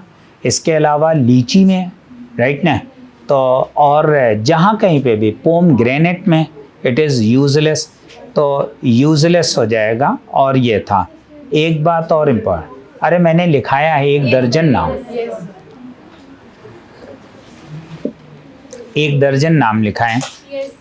और ये है अगले पेज पे कुछ छोटे छोटे डाटा हैं वो नोट करने पड़ेंगे।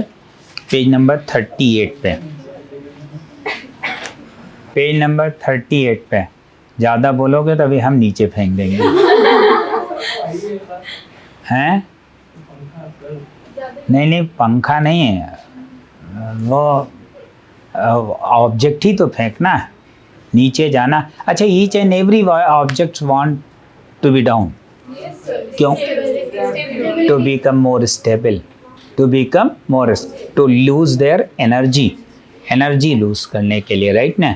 मैंने 11th में बताया था ये बात कि जो है हम क्या कह रहे थे कि जो है बाइक से जा रहे थे, हमारे पीछे एक साथ बैठे हुए थे, एक बच्चा लड़का रहा होगा 17-18 साल का, साए से मेरे बगल से निकल गया। तो जो पीछे मेरे बैठे हुए थे वो मुझसे कहने लगे कि आप चला नहीं पाते, आप बूढ़े हो गए हैं, आप बहुत स्लो चलाते हैं। तो हमने कहा कि देखिए उसके पास एनर्जी ज़्यादा है, आगे कहीं भी स्टेबल होके मिलेगा, और मैं ऐसा नहीं चाहता हूँ, मैं ऐसा नहीं चाहता हूँ। भाई बोलिए, तो जाहिर सी बात है जब इतनी स्पीड से जाएंगे तो कहीं टकराएंगे, स्टेबल हो जाएंगे। आप खुद ही सोचो, जब किसी को सुसाइड करना होता तो 6वीं मंजिल पे जाके क्यों करता? जितनी ज़्यादा ऊंचाई से उतनी ज़्यादा एनर्जी कम होगी, उतनी ज़्यादा stable, stability. Each and every one wants, each and every particle wants to become more stable, more stable. तो भैया समझ लेना, और हम इसमें मदद कर सकते हैं, ज़्यादा बोलोगे तो नहीं मदद चाहिए ना, स्टेबल नहीं होना है ना, बस बढ़िया। नहीं, स्टेबल का मतलब हमारा उस लेवल पे नहीं, हाथ पैर टूट जाएगा 2-4 महीने पड़े रहोगे, इसी लेवल पे बात कर रहा हूँ, राइट ना। चलिए, सही में हमें, आपने इतने दिन से देखा होगा मुझे गुस्सा आता कभी? गुस्सा कभी आया? नहीं आता। लेकिन शरीफ लोगों का गुस्सा बड़ा ख़तरनाक होता है, ये भी जान लीजिए, ये भी जान लीजिए। हमें गुस्सा नहीं आता। गुस्सा हमें कब आता है? जब कोई गलत जवाब दे देता, कोई गलत आंसर दे देता है, तब गुस्सा आता। और गुस्सा में कब आता है? जैसे मान लो सहारागंज की सीढ़ियाँ आप चढ़ रहे हो और मुझे गुस्सा आ गया तो मैं वहीं से धक्का दे दूँगा। तो इन सीढ़ियों पे कभी हमसे टकराइएगा नहीं, कुछ तो होगा। ठीक है, चलो किसी दिन देख लेना। तो आइए पेज नंबर 38 पे सेकंड पैराग्राफ, पेज नंबर 38 पे सेकंड पैराग्राफ। और seed is the basis of our agriculture, आप इसे नोट कर लीजिएगा, अभी तो आप सिर्फ ये कर लें। Dehydration and dormancy of mature seed are crucial for the storage of seeds which can be used as a food throughout the year and also to raise the crop in next season। के बगल में एक बात और लिख लेते, it is due to hormone ABA, ABA। तो मैंने कहा ना कि थैंक्स टू ABA कि हम एग्रीकल्चर कर पा रहे हैं।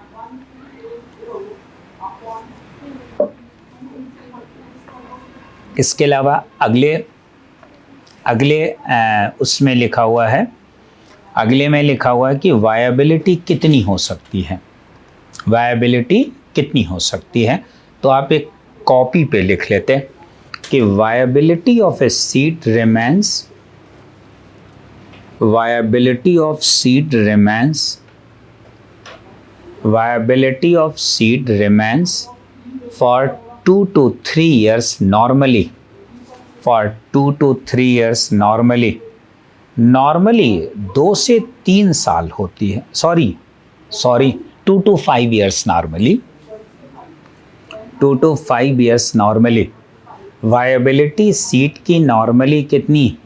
2 से 5। इसका मतलब गेहूं का बीज अगर मैं सुरक्षित रख दूं, सेफ रख दूं, तो 5 साल बाद फिर वो जर्मिनेट नहीं करेगा, राइट ना। नॉर्मली कितना है? 2 to 2 to 5 ईयर्स होती है, तो 2 to 5 ईयर्स होती है। एंड और डैश लगा के कुल 4 पॉइंट्स 1 2 3 करके लिखेगा। 4 पॉइंट्स लिखने, 1 2 3। कॉपी पे कहा था लिखने को, ये सेंटेंस मैंने कॉपी पे लिखने को कहा था, तभी तो 4 पॉइंट्स में तो खैर आप 2 तो एनसीईआरटी से ही नोट कर लीजिए। फिर तो लिख लेते हैं कि seed dormancy is very high in, पहला point, seed dormancy is very high in, और लिख लेते हैं वेरी हाई इन, और लाइन चेंज करके लिखेगा, ल्यूपिन में लिखिएगा 10,000 ईयर्स, ल्यूपिन में 10,000 ईयर्स। कहीं से मुझे 10,000 साल पुराना ल्यूपिन का बीज मिला और जर्मिनेट कर गया, तो इसकी वायबिलिटी कितनी, 10,000 ईयर। और उसी के नीचे लिखेगा डेट्स और खजूर का, डेट्स का दैट इज़ 2000, डेट्स का 2000 ईयर्स है, 2000 ईयर्स, 2000 साल। और उसी के नीचे लिख लेते, और नीलम्बियम ब्रैकेट में लिख लेते लोटस, नीलम्बियम लोटस लिख लेते बी ब्रैकेट में। और नीलम्बियम बॉटेनिकल नेम है, और उसका जो है क्या कहते हैं साइंटिफिक नेम है, और कॉमन नेम इज़ लोटस। और डैश करके लिख लेते 1000 ईयर्स, और डैश करके लिख लेते 1000 ईयर्स, कितना, 1000 साल है। तो इट इज़ 1000 ईयर्स, 1000 साल है, राइट ना। तो 1000 साल है, और इस तरह से, हाँ,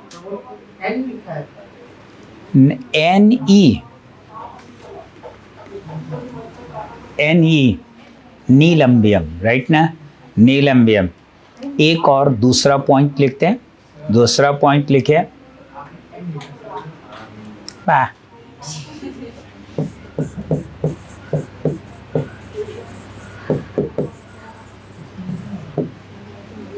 नीलम्बियम, आगे लिखे, दूसरा पॉइंट लिखते प्लीज, दूसरा पॉइंट लिखे, in a seed bank, in a seed bank, in a seed bank.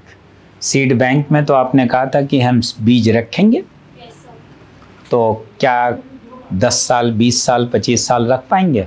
नहीं, हर 3 से 5 साल बाद, 2 से 5 साल बाद जैसा बीज होगा उसकी बुआई करनी पड़ेगी, खेती करनी पड़ेगी, और फिर उसके बाद नया सीड बनेगा, तब बोरी में भर के फिर रखा जाएगा।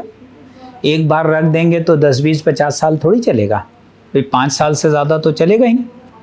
इसका मतलब कोई भी बीज आप रखेंगे तो उसकी लगातार प्रैक्टिस करते रहना होगा, और उसको क्या करना होगा कि आपको देना होगा, उसे बुआई करनी होगी, फिर नया बीज बनेगा, रखेंगे 3 साल के लिए, फिर ऐसा करेंगे, राइट ना। तो लिखे in seed bank the stored seeds are cultivated after 2 to 5 years, जैसा सीड हो।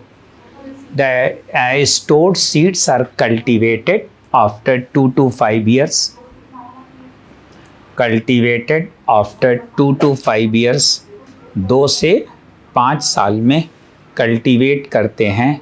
एंड और आगे लिखे कल्टिवेटेड एंड, और the new seeds are now stored, और नए सीड्स स्टोर करेंगे, न्यू सीड्स आर स्टोर्ड, और नए सीड्स स्टोर करेंगे, और नए सीड्स स्टोर करेंगे, राइट ना। एक और पॉइंट लिखते, तीसरा इन ए फ्रूट there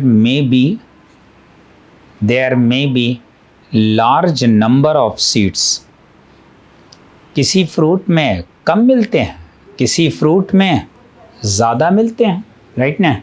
तो विल बी जो है large number of seeds for example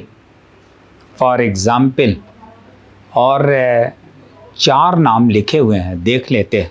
आप इसी बुक से कॉपी करते 4 नाम लिख लेते हैं। For example बैंकी। देखिए पेज नंबर 38 पे एक हेडिंग पड़ी है एपोमिक्सिस, उससे पहले वाला पैराग्राफ मिला। Orobanche comma Striga, Orobanche comma Striga comma orchids comma क्या फाइकस कॉमा आर्किड्स। मैं लिख दूं आर.ओ. बैंकी, इसके अलावा जो है स्ट्राइगा, इसके अलावा क्या कहते हैं फाइकस और इसके अलावा आर्किड्स। इनके एक फ्रूट में थाउजेंड्स ऑफ सीड्स होते हैं। कितने होते हैं? थाउजेंड्स ऑफ सीड्स होते हैं। 4 नाम है आर.ओ. बैंकी और क्या स्ट्राइका।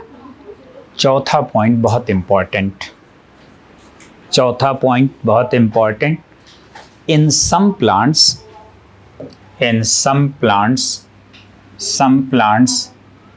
For example Sonneratia comma Rhizophora Sonneratia comma Rhizophora comma करके लिखे। द सीड्स स्टार्ट जर्मिनेटिंग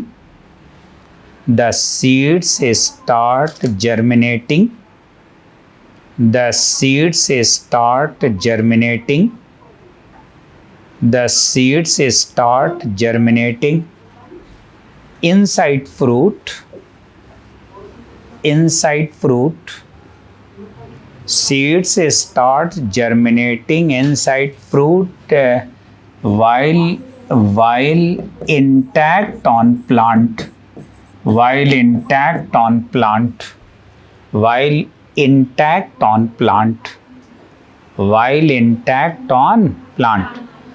कह रहे हैं कि प्लांट पे लगा फल है और उसके अंदर सीड जर्मिनेट कर गया। इसे क्या है ऐसा कॉमा करके लिखे। It is called VV Pairi.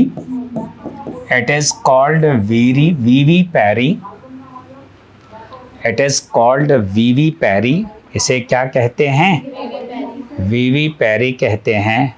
And it is called वीवी पैरी कहते हैं। एंड अनफिट फॉर एग्रीकल्चर, बोलिए एंड अनफिट फॉर एग्रीकल्चर। और एग्रीकल्चर के लिए ये क्या हैं? Unfit for agriculture. और एग्रीकल्चर के लिए क्योंकि जब हम घर ले ही नहीं जा पाएंगे तो फिर हम क्या एग्रीकल्चर करेंगे, क्या खेती करेंगे, राइट ना। एक पॉइंट तो ये हो गया। और यह अब आप आप लिखते, पहले लिखे पहले लिखते हैं पॉली एम्ब्रियोनी। एक हेडिंग डालते पॉली एम्ब्रियोनी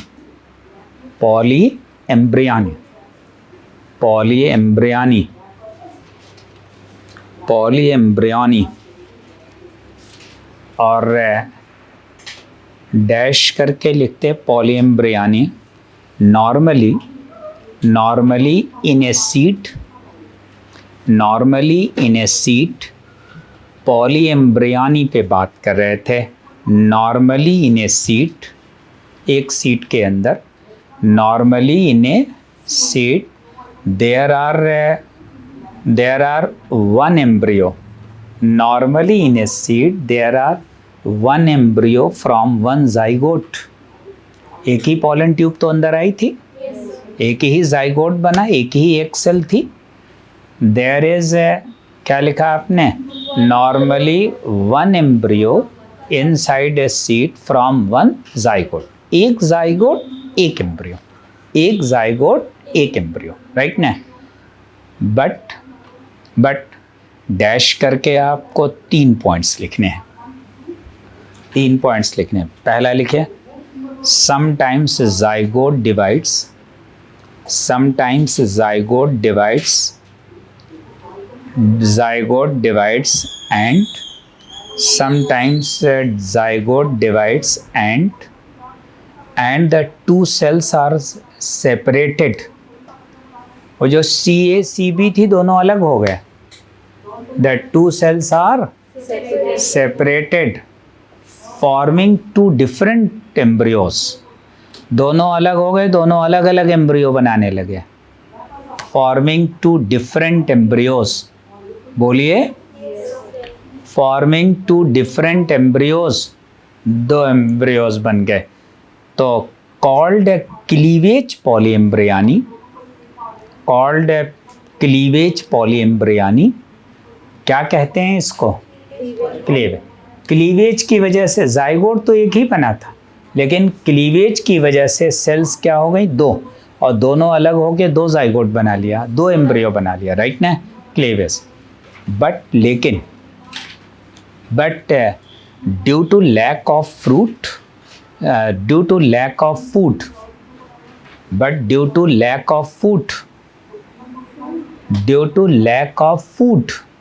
फूड की कमी, खाने की कमी. Due to lack of food only one embryo develops. बनाना शुरू किया था, मुझे लगा था कि दो बन जाएंगे, लेकिन अल्टीमेटली दो नहीं बन पाए. बने कितने? एक डिजनरेट कर गया और एक ही बना, राइट ना? तो एक सीड जर्मिनेट करेंगे, कितने प्लांट निकलेंगे? एक प्लांट निकलेगा, राइट ना? और आप दूसरा पॉइंट लिखते हैं. दूसरा पॉइंट लिखे, जब ऐसा हुआ नहीं तो आपको एग्जाम्पल क्या दें? हुआ तो है नहीं कुछ, शुरुआत की थी बस रह गया. और दूसरा लिखे, समटाइम्स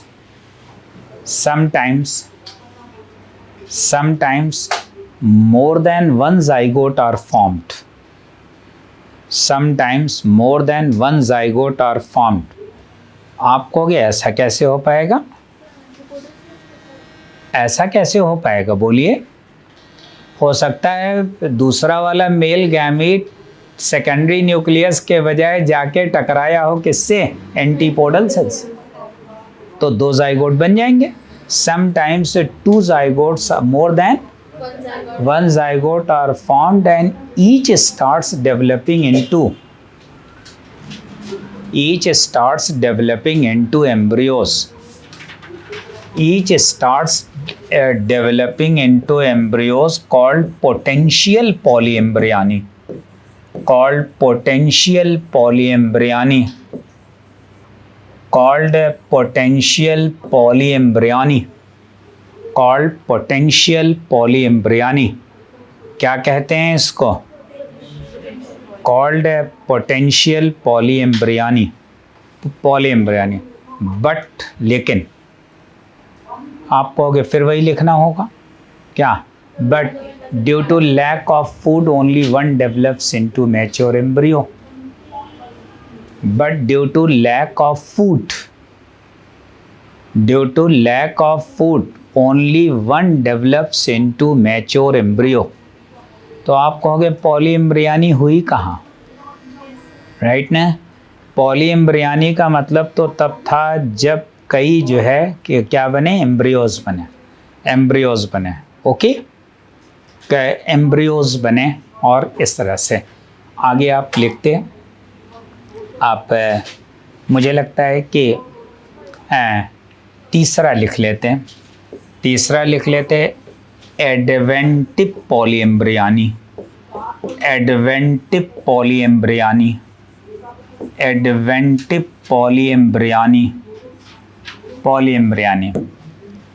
कभी मैंगो के सीड पे ध्यान दीजिएगा, और मैंगो या सिट्रस नींबू का कोई सीड डाल दीजिए लान में, और देखिए जब उसमें से प्लांट निकलते हैं तो कई निकलते हैं, 3-3, 4-4 निकलते हैं. इसका मतलब एक सीड के अंदर कई एम्ब्रियो. मैंगो का भी प्लांट आप सीड जर्मिनेट कराइए तो उसमें से कई निकलते हैं. इसका मतलब और एक सीड के अंदर कई एम्ब्रियोज होंगे. पॉलीएम्ब्रियानी, एडवेंटिव पॉलीएम्ब्रियानी, राइट ना? एडवेंटिव पॉलीएम्ब्रियानी. आप एक काम करते, 4 लाइनें छोड़ देते और फिर आप लिखिएगा और हेडिंग डालते एपोमिक्सिस। 4 लाइनें छोड़िएगा, 4 4.5 छोड़ दीजिए। 4.5 का मतलब 5, 4.5 नहीं, 5 छोड़नी पड़ेंगी। अच्छा, 4.5 हमने इसलिए क्या कहा कि हम अपने अकाउंट में क्यों ले 5, राइट ना। तो इस तरह से होता है। कभी कभी आपने देखा स्कूल में जब छुट्टियां होती हैं तो डीएम सैटरडे तक छुट्टी करता। संडे तो ऑलरेडी है, डीएम अपने अकाउंट में क्यों ले 7 दिन की छुट्टी कर दिया। तो इसीलिए हमेशा जो है हम इसीलिए 4.5 लाइन कहते हैं। आधी तो अपने आप छोड़ना ही पड़ेगा, कर ही क्या सकते हो आप, ठीक है।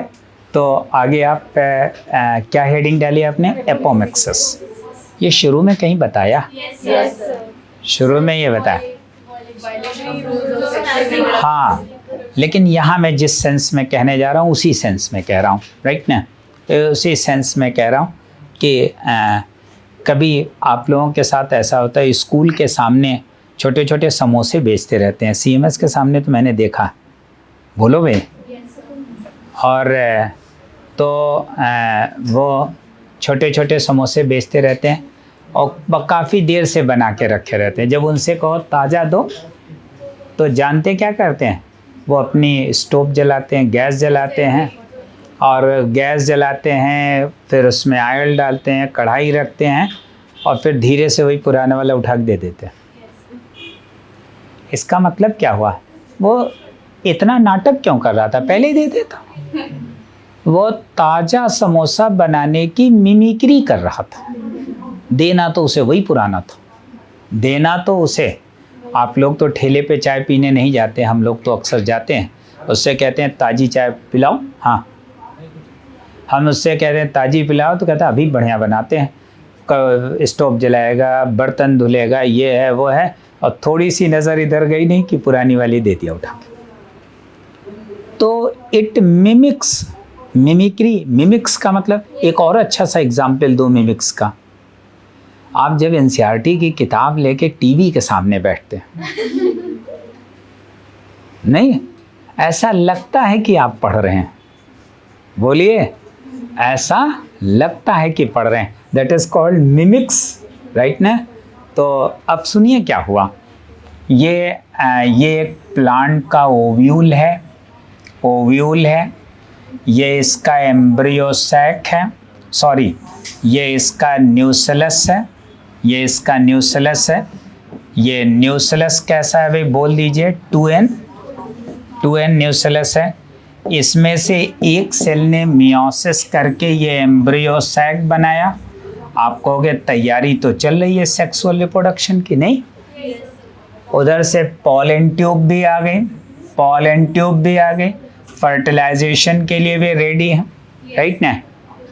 और इतना सब कर डाला, लग रहा होगा कि सेक्सुअल रिप्रोडक्शन करेगा, जाइगोट बनाएगा, लेकिन इसी दौरान ये पूरा का पूरा सिस्टम डीजनरेट कर जाता है, पूरा का पूरा सिस्टम डीजनरेट कर जाता है। और सुनिए, इस न्यूसेलस से एक सेल एम्ब्रियो बना देती है, जाइगोट की तरह काम करने लगती है। अच्छा, जाइगोट कैसा था? डिप्लॉइड। जाइगोट कैसा था? डिप्लॉइड। न्यूसेलस कैसा है? डिप्लॉइड। लेकिन जाइगोट बनाने से पहले एक बार मियोसिस हुई थी, एक बार फर्टिलाइजेशन हुआ था, और यहाँ दोनों नहीं हुआ। क्यों? यहाँ ये सब डीजन, और इसको बनाना ही नहीं था, ये खाली मिमिक्री कर रहा था सेक्सुअल रिप्रोडक्शन। बनाना धीरे से तो उसे न्यूसेलस से ही था। आप कहोगे ये तो वेजिटेटिव रिप्रोडक्शन हो गया, इट इज़ एपोमिक्सिस हो गई, एपोमिक्सिस हो गई, राइट ना। तो आप लिखते, अब आप लिखें, some plants do pollination, some plants do pollination, meiosis, fertilization,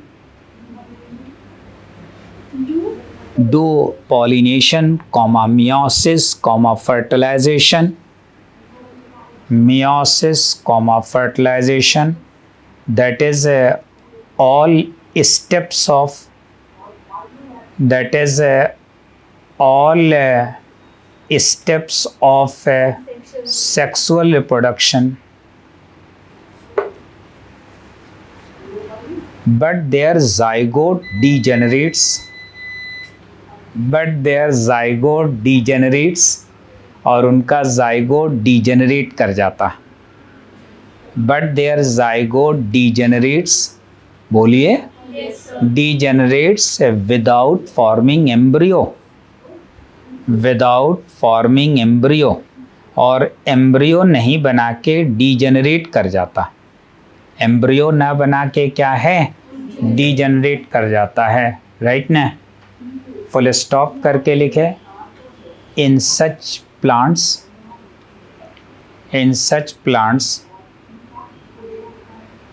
the embryo is developed from diploid cells of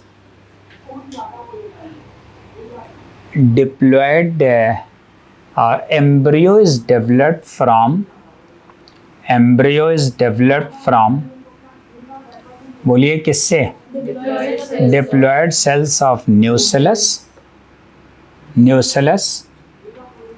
bracket में लिखेगा और इंटेगुमेंट, न्यूसेलस और इंटेगुमेंट्स, न्यूसेलस या इंटेगुमेंट की भी सेल तो डिप्लॉयड है, लेकिन मैंने ब्रैकेट में क्यों लिखा है, क्योंकि न्यूसेलस की सेल्स जिंदा हैं ये कंफर्म है, इंटेगुमेंट की सेल्स ना भी हो सकती हैं, राइट ना, इसलिए मैंने सोचा ज़्यादा चांस किससे है, न्यूसेलस से, राइट ना। न्यूसेलस से आप लिखे कि सो it is asexual reproduction. It is asexual reproduction, that is apomixis. Asexual reproduction, that is apomixis, without meiosis and fertilization. बोलिए, Yes, sir. without meiosis, fertilization. Without meiosis and fertilization, and it is the mimicry of sexual reproduction. It is the mimicry of sexual reproduction. It is mimicry of sexual reproduction. Clear? Yes, sir. Example लिखिए, और ऐसा किसमें हुआ, example लिखिए, example लिखिएगा, लिखिए mango और लिखिएगा सिट्रस नींबू में, और मैंगो और किसमें, सिट्रस। अभी वो 4 लाइनों की जगह छूटी हुई है, तो ये जो आम में फ्लावर लगे हैं, ये किसी काम के नहीं हैं, ये तो खाली मिमिक्री कर रहे हैं, बल्कि मेन काम तो ये किससे चलाएंगे, न्यूसेलस के, ना मियोसिस ना फर्टिलाइजेशन, कोई काम नहीं करना इन्हें, ओके है। तो ये था, लेकिन इन दोनों के बारे में एक पॉइंट आप और लिखेंगे, आप लिखे कि these plants have apomictic seeds. अरे भाई, सीड तो सेक्सुअल रिप्रोडक्शन से बनता है, लेकिन इनका सीड कैसा है, these plants have apomictic seeds, and no variations in the progenies of plants of next generation, and no variations in plants of next generation,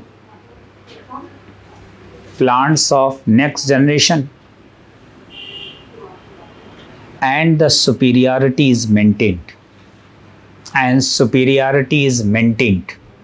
मैंने क्या क्या कहा, जरा मैं समझाइए, मैंने क्या कहा, मैंने कहा कि हुआ ये, आप सुनिए मेरी बात, मैंने आपसे शुरू में एक बार कहा था कि अगर कोई अच्छा सा प्लांट मुझे मिल जाए और उसको मैं एज इट इज़ रखना चाहूँ सुपीरियर, तो कौन सा रिप्रोडक्शन कराएं, एसेक्सुअल कराएं। तो मान लीजिए मैंगो के प्लांट ने एक बार बढ़िया वैरायटी डेवलप कर लिया, अब उसने धीरे से सेक्सुअल रिप्रोडक्शन बंद करके क्या किया, एपोमेक्टिक करने लगे, और एज इट इज़ पीढ़ी दर पीढ़ी बना हुआ है। तो बात सही भी लगती है। दशहरी आम का टेस्ट चाहे इस साल खाओ, चाहे अगले साल खाओ, चाहे 4 साल बाद, चाहे नए प्लांट से खाओ, चाहे पुराने प्लांट से, सीम, इनका सीम कैसे बना हुआ है? They have apomictic, they have shifted for the asexual reproduction, apomixis, and only doing mimicry of the sexual reproduction. Okay, और सुपीरियरिटी एक बार हासिल हो गई तो मेंटेन। और इसके बाद की बात हम अगले चैप्टर में करेंगे, जेनेटिक्स में। वो 4 लाइनें बीच में रह गई। हाँ, क्यों? पॉलिनेशन बचा, पॉलिनेशन पढ़ा दूंगा। पॉलिनेशन पढ़ाने वाली चीज़ होती नहीं, लेकिन पढ़ा दूंगा। हाँ, जब पॉलिनेशन पढ़ाऊंगा तभी तो आउटब्रीडिंग डिवाइस भी जेनेटिक्स का टॉपिक है। आउटब्रीडिंग डिवाइस भी जेनेटिक्स का टॉपिक। ओके, और ये लिखिए, वो 4 लाइनें लिखनी है ना।